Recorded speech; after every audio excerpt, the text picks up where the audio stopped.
বিহারের সমস্তিপুর জেলার সিংঘিয়া ঘাটে নাগপঞ্চমী উপলক্ষে প্রতি বছর সাপকে কেন্দ্র করে একটি মেলা বসে। এই মেলা প্রায় ৩০০ বছর আগে শুরু হয়েছিল।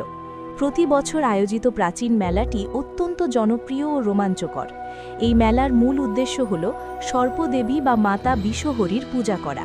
এই মেলার প্রধান আকর্ষণ হল শিশু থেকে বৃদ্ধ, নারী পুরুষ নির্বিশেষে সকলে জীবন্ত সাপ, এমনকি কেউটে সাপও গলায় নিয়ে মেলায় অংশগ্রহণ করেন।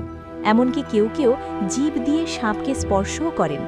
ভক্তদের বিশ্বাস, এই দিন জীবন্ত সাপ নিয়ে পুজো করলে দেবী বিষহরী প্রসন্ন হন এবং সাপের কামড় থেকে রক্ষা পাওয়া যায়।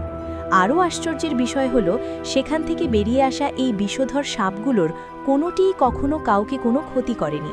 পূজা শেষ হওয়ার পর সাপগুলিকে পার্শ্ববর্তী জঙ্গল বা নদীতে ছেড়ে দেওয়া হয়। এই অদ্ভুত এবং সাহসী মেলাটি উত্তর ভারতের মিথিলা অঞ্চলে অত্যন্ত জনপ্রিয়।